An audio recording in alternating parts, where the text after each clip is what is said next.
All right, welcome. Today, we're jumping into something fascinating, Bible translation. But, probably not in the way you're thinking. We're going to look at a strategy that's all about translating for the ear, not the eye. And trust me, it might just flip how you think about communication itself. So let's just kick things off with a really provocative question from the source material. What if our greatest success is actually our biggest obstacle? I mean, just think about that for a second. For centuries, right, success in Bible translation has meant one thing, creating a printed book. But what if that very focus, our love for the written word, is actually stopping us from reaching a huge part of the world? And that idea, that paradox, brings us right to our first section, a problem of success. We're going to unpack this and see how our most trusted text-based methods, well, they might be failing the very people they're trying to reach. Okay, so this table really lays it all out, doesn't it? It gets right to the heart of the problem by comparing two totally different mindsets. Over on the left, you've got the literate approach. This is probably what we all know, right? It's product-oriented, all about individual learning and getting that final printed text. But then look at the right side, the oral approach. This is built around community, memory, group understanding. It's a completely different world. The source material argues that our long history with written Bibles has basically given us a literacy bias. It's a way of thinking that just doesn't click with cultures that learn and live orally. So, who are we actually talking about here? This slide gives us the definition of the oral majority. And look, these aren't just individuals who can't read.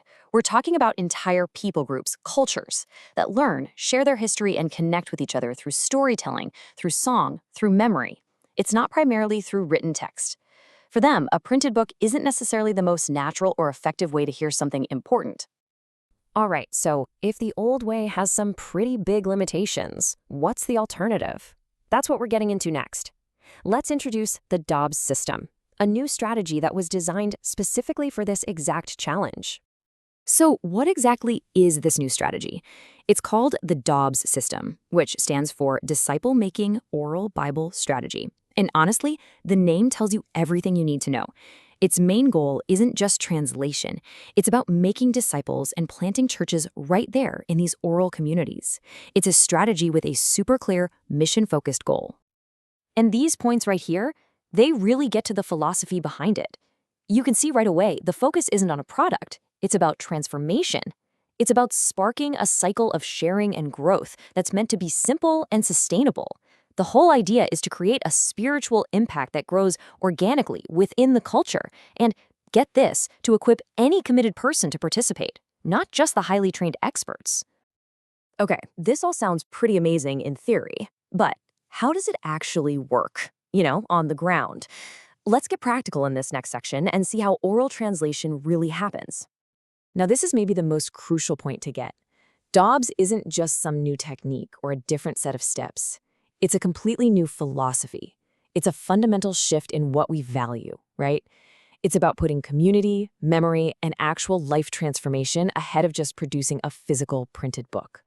And here's the process in a nutshell. It's so simple but really powerful. Look at these 4 steps.